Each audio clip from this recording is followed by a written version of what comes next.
One of the things I say in response to the media is when they talk about, or especially early on, about the way I did my job, I said, I will absolutely leave the court when I do my job as poorly as you do yours. Well, Clarence, I think we've reached that point.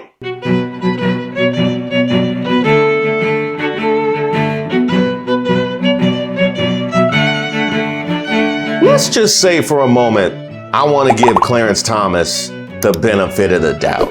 We're not a monolith. It just so happens that the highest ranking black judicial officer in the land just so happens to side against the goodwill of black people always. Well, maybe there's aspects of the law we just don't understand.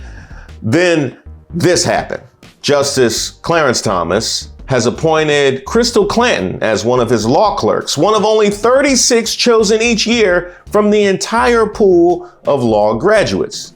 Crystal Clanton, that name rings a bell. Of course it does. This is the same Crystal Clanton who had her racist text messages revealed for all the world to see, including one reading, quote, "I hate black people," in all caps, like F them all. You know what? Tell us how you really feel, Crystal. Actually, you know what? Never mind. You just did. By the way, the texts were originally uncovered by the New Yorker during an investigation into Turning Point USA, where she was the field director.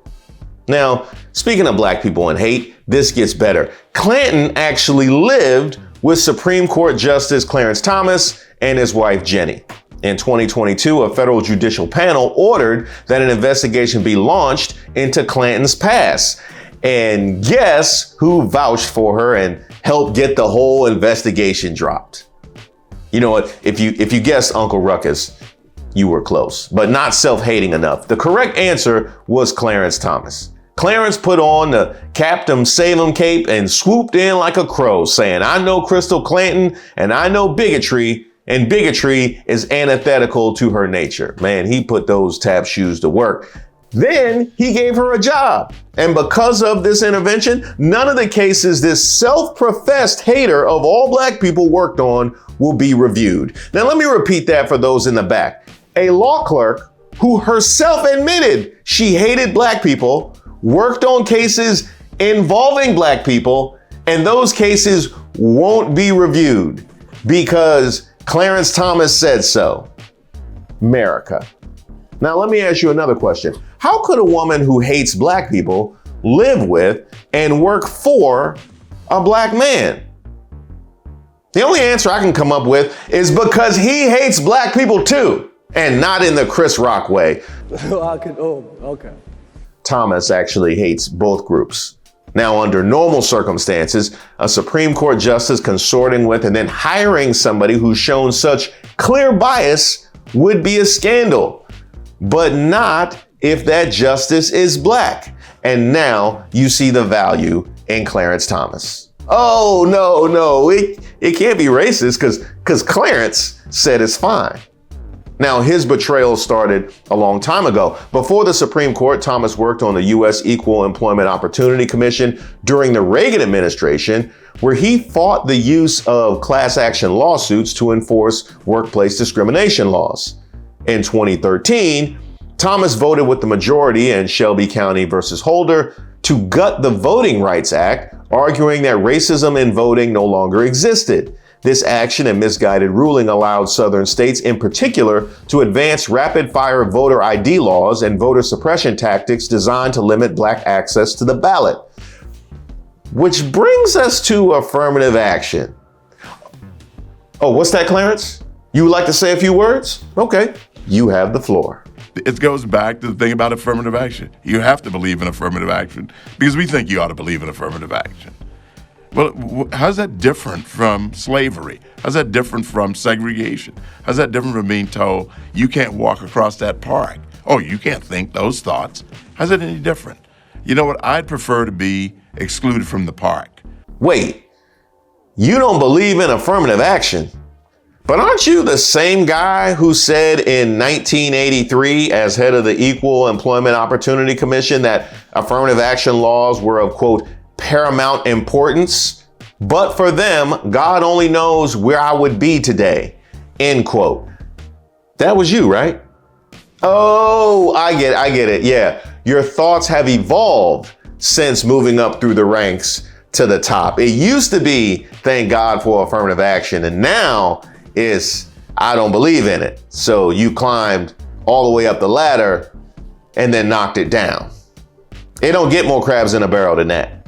I've been wanting to address Clarence Thomas ever since that ProPublica report about him accepting payments. Oh, y'all don't remember? I can understand, because filth been collecting around Clarence Thomas like charges on Donald Trump. But that's no problem, Donald Trump. Your good old buddy Clarence can't help you get out of, because that's why Clarence is there, right?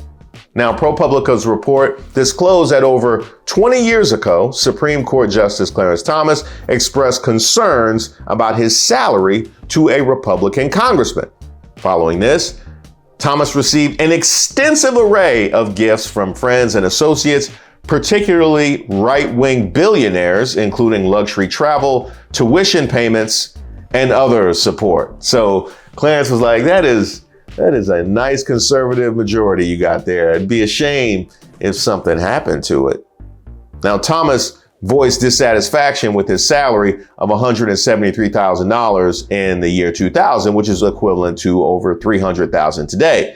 Details of Thomas's financial discussions, his interest in earning additional income, and attempts to lift restrictions on justices giving paid speeches were all illuminated. And all this time, I thought Clarence Thomas just hated himself for being black. Turns out he just loves money more than anything. And I mean anything. I don't call people sellouts often, but Clarence's soul is literally for sale to the highest bidder.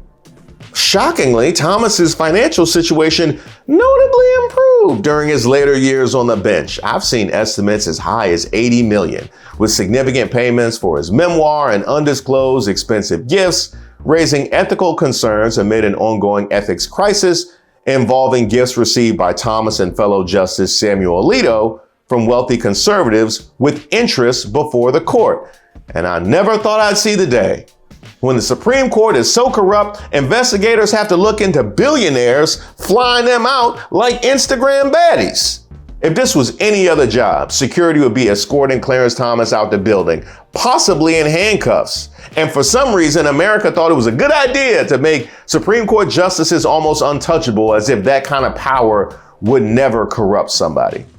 Representatives like Bill Pascrell Jr. have called for Thomas's resignation, alleging corruption and highlighting the coincidental timing of Thomas's complaints and the subsequent flow of gifts from right-wing billionaires. But Clarence Thomas is not resigning on his own. Not when he's raking in money like that. They're going to have to figure out something. Otherwise, Clarence is showing up to work to vote for whoever pays him the most. And we know exactly who that is. Oh, you thought he was going to recuse himself from deliberations involving Trump? Oh, because of his conservative donors.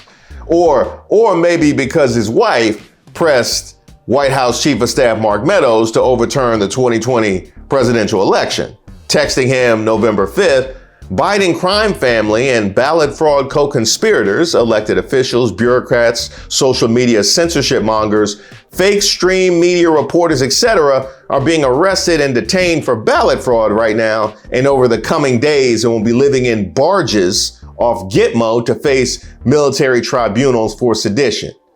Then, November 6th, do not concede. It takes time for the army who is gathering for his back. And then again, November 10th, help this great president stand firm, Mark. You are the leader with him who is standing for America's constitutional governance at the precipice. The majority knows Biden and the left is attempting the greatest heist of our history. And those are just the texts that don't involve QAnon and deep state conspiracies. Oh, you think he should recuse himself? Oh, the man has a job to do. And he's going to make sure they get their money's worth and cover for their anti-blackness. Who better than a black man?